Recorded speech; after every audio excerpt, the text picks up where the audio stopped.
بسم اللہ الرحمن الرحیم، السلام علیکم ورحمۃ اللہ۔ وائٹ ہاؤس کے اندر جس طریقے سے ٹرمپ کی جانب سے یہ زیلنسکی کو ذلیل کیا گیا، یہ تاریخ میں پہلی مرتبہ ہوا ہے کہ ڈپلومیٹک لیول کے اوپر کسی بھی لیڈر کے ساتھ، کسی بھی سربراہ کے ساتھ، سربراہ مملکت کے ساتھ یا پرائم منسٹر یا صدر لیول کے آدمی کے ساتھ اس طرح کا سلوک کیا گیا، یہ پہلی مرتبہ ہوا ہے وائٹ ہاؤس کی تاریخ کے اندر بھی اور دنیا کی تاریخ کے اندر بھی یہ پہلی مرتبہ ہوا ہے کہ ڈپلومیٹک لیول کے اوپر کسی کو اتنا ذلیل کیا گیا ہو۔ حالانکہ زیلنسکی کے پاس یہ اس طرح کا معاملہ نہیں ہے جس طرح سے پاکستان کے اندر ہے کہ پاکستان کے اندر جن کے پاس نہ عوام کی حمایت ہے، نہ عوام کی سپورٹ ہے، نہ عوام کا ووٹ ہے، نہ عوام کی تائید ہے،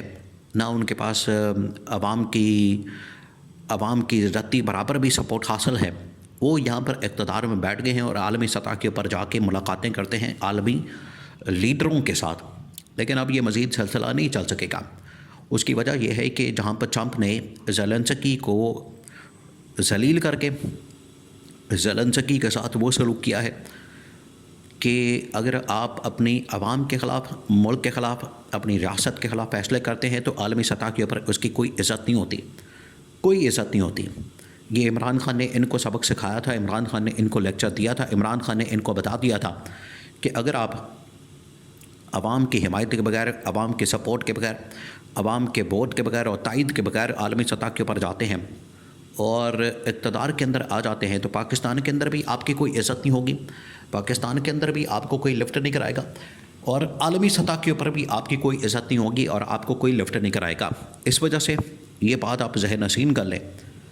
کہ اگر آپ عالمی سطح کے اوپر جائیں گے تو آپ کا وہی حشر ہوگا، بالکل وہی۔ آپ امیجن کریں کہ کیا سلوک کیا گیا اس کے ساتھ، زیلنسکی کے ساتھ۔ تو اگلی باری جو ہے وہ کہا جا رہا ہے کہ پاکستان کی ہو سکتی ہے، پاکستان کا نمبر لگ سکتا ہے۔ اب یہ کیوں کہا جا رہا ہے؟ اس کے پیچھے پوری ایک کہانی ہے، اس کے پیچھے پوری ایک بیک گراؤنڈ ہے، اس کو سمجھنا بڑا ضروری ہے۔ اسی وجہ سے یہ کہا جا رہا ہے کہ پاکستان کا اگلا نمبر لگ سکتا ہے، پاکستان میں شہباز شریف کا نمبر لگ سکتا ہے یا اسٹیبلشمنٹ کا نمبر لگ سکتا ہے۔ پہلی بات یہ کہ جب یہ ملاقات ہوئی اور جب اس کی ویڈیو جو ہے سوشل میڈیا کے اوپر وائرل ہوئی اور پوری دنیا کے اندر وائرل ہوگی، اب اس کے اوپر لوگ باتیں کر رہے ہیں۔ اب ڈونلڈ ٹرمپ نے پہلا یہ قدم اٹھایا، پہلا یہ فیصلہ کیا کہ اس نے جو زیلنسکی کے ساتھ ملاقات کی، زیلنسکی نے بھی بدتمیزی کی، اس کا جواب اس طریقے سے دیا ہے کہ امریکہ نے یوکرین کی جو یو ایس ایڈ ہے یا وہاں جو امداد دی جاتی ہے یا وہاں ان کے فائنینشیل پروگرام جو آن کیے تھے، ایکٹیو کیے تھے، فائنینشلی بھی ان کو سپورٹ کیا جا رہا تھا اور دوسرا یہ کہ ان کو ویپن وغیرہ، ہتھیار وغیرہ، اسلحہ وغیرہ بھی دیا جا رہا تھا، وہ سارا کچھ اب امریکہ نے بند کر دیا ہے۔ امریکہ نے مکمل طور پر اس پر پابندی لگا دی ہے اور امریکہ نے تمام کے تمام پروگرام جو ہے یوکرین کے ساتھ، اب پروگرام تو بڑھ گیا، وہ جو شیر افضل مربت والا جملہ ہے، پروگرام تو بڑھ گیا، تو جتنے پروگرام تھے، U S aid program, financial program اور اسلحے کے پروگرام، تمام کے تمام اس نے یوکرین کے ساتھ بند کر دیا۔ یہ ہے اس ملاقات کا پہلا نتیجہ۔ اب آگے پاکستان کی باری کیسے آ سکتی ہے، یہ سمجھنا بڑا ضروری ہے کہ پاکستان کی طرف کس طرح سے رخ ہو سکتا ہے۔ یہ تو چلے کہ یورپ کی جنگ چل رہی ہے، یورپ براہ راست اس وقت اس معاملے کے اندر پڑا ہوا ہے کیونکہ اس کا سٹیک ہے، اس کے سروائیول کا مسئلہ ہے، روس وہاں پر چڑھا ہے اور اگر آپ جو پہلی جنگ عظیم ہے یا دوسری ہے، ورلڈ وار 1 اور ورلڈ وار 2، اگر آپ اس کو اسٹڈی کریں، اس کو دیکھیں تو آپ کو پتہ لگ جائے گا کہ اس زمانے میں اسی طرح کا ایک اتحاد بنا ہوا تھا کہ یورپ کو بچانا ہے، ادھر سے روس چڑھائی کر دیتا تھا، ادھر سے کچھ اور ریاستیں چڑھ جاتی تھیں تو یورپ کو بچاتے تھے، جرمنی، فرانس، برطانیہ اور پھر اس کے بعد یورپین طاقتیں اپنے آپ کو سیکیور کرتی تھی اور یہ ایک اتحاد کی صورت میں چلتی تھی۔ آج دیکھیں اسی وجہ سے ان کا ایک اتحاد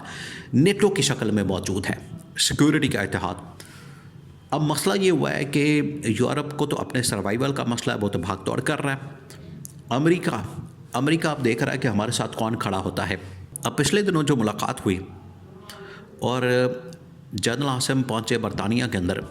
تو اس کو ایک سگنل کے طور پر دیکھا جا رہا ہے، ایک میسج کے طور پر دیکھا جا رہا ہے۔ اس کو سمجھا جا رہا ہے کہ جس طریقے سے دنیا اب 2 بلاک کے اندر تقسیم ہو گئی ہے تو اب پتہ چلے گا کہ کون سا ملک کس بلاک کے اندر جا رہا ہے، اس کی جو ایکٹیویٹیز ہوں گی، اس کی جو ملاقاتیں ہوں گی، اس کا جو انٹریکشن ہوگا اور کس طرف جھکاؤ ہوتا ہے، کس کس حمایت کی جاتی ہے، اسٹیٹمنٹ کیا آتا ہے، اس سے اندازہ ہو جائے گا۔ تو ابھی یہ لڑائی شروع ہوئی تھی، ابھی یہ پھٹا شروع ہوا تھا کہ اس سے 2 دن پہلے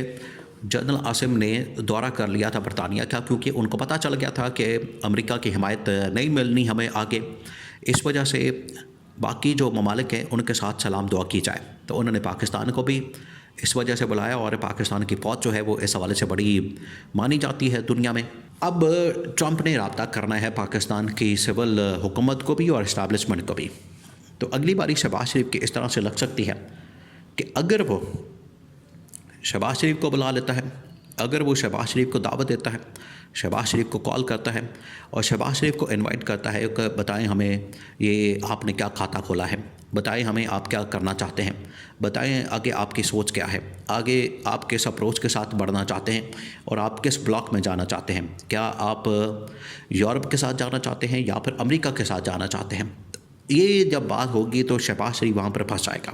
کیونکہ شہباز شریف کے پاس آپشن موجود نہیں ہے، شہباز شریف کے پاس اب یہ راستہ نہیں ہے، شہباز شریف کے پاس اب اس کی سمجھ بوجھ نہیں ہے کہ آگے کا راستہ کیا ہونا چاہیے، کیونکہ اب یہ پھنس گئے ہیں، نہ یہ یورپ کی طرف جا سکتے ہیں نہ یہ امریکہ کی طرف جا سکتے ہیں۔ اگر یورپ کی طرف جاتے ہیں تو امریکہ سے ہاتھ دھو بیٹھیں گے، امریکہ سے محروم ہو جائیں گے، اور اگر امریکہ کی طرف جاتے ہیں تو یہ یورپ سے ہاتھ دھو بیٹھیں گے۔ اب یہ پھنس گئے ہیں، اب کیونکہ اس کے نتائج آنا شروع ہو گئے، ڈونلڈ ٹرمپ کی ملاقاتوں کے اور اتحاد بنا شروع ہو گئے، اسی وجہ سے امریکہ نے محمد بن سلمان کے ذریعے سے پاکستان کو اپروچ کیا کہ پاکستان اپنا مائنڈ ڈسکلوز کرے، پاکستان بتائے کہ وہ کس طرف کھڑا ہے، کیا وہ یورپ کی طرف کھڑا ہے یا امریکہ کی طرف کھڑا ہے۔ یہاں پر اب شہباز شریف کو فیصلہ کرنا ہے، یہاں پر اب شہباز شریف کا امتحان ہے کہ وہ کس طرح سے اس کے اوپر فیصلہ کرتا ہے، کیا وہ یورپ کے ساتھ کھڑا ہوتا ہے یا پھر امریکہ کے ساتھ۔ یہ وہ وقت ہے جہاں پر لیڈرشپ کا امتحان ہونا ہے، اور یہاں پر شہباز شریف نے ناکام ہو جانا ہے۔ اور شہباز شریف اس ملاقات کے بعد شہباز شریف تو اب یہ کوشش کر رہا ہے کہ میری ٹرمپ کے ساتھ ملاقات نہ کروائی جائے، پہلے یہ کہتے تھے کروائی جائے، اب یہ کہہ رہے ہیں کہ نہ کروائی جائے، کیونکہ ان کو پتہ لگ گیا ہے کہ ٹرمپ جو ہے وہ کیا حشر کرتا ہے۔ جس بندے کے پاس عوام کی سپورٹ نہیں ہوتی، عوام کی حمایت نہیں ہوتی، اس کا حشر وہ کیا کرتا ہے، ان کو پتہ لگ گیا۔ اگر یہاں پر عمران خان ہوتا اور عمران خان کی جو پالیسی تھی اس کے مطابق اگر پاکستان کو وہ لے کر چلتے تو پاکستان کے لیے کوئی مسئلہ نہیں ہونا تھا، کوئی ٹینشن نہیں ہونی تھی، کوئی پریشانی نہیں ہونی تھی۔ اور عمران خان کی پالیسی تھی کہ ہم نے نیوٹرل لینا، نیوٹرل لیتے ہوئے ہم نے کسی جنگ کے اندر نہیں پڑنا، اور تمام ممالک کے ساتھ ہم نے برابری کی سطح پر تعلقات رکھنے ہیں۔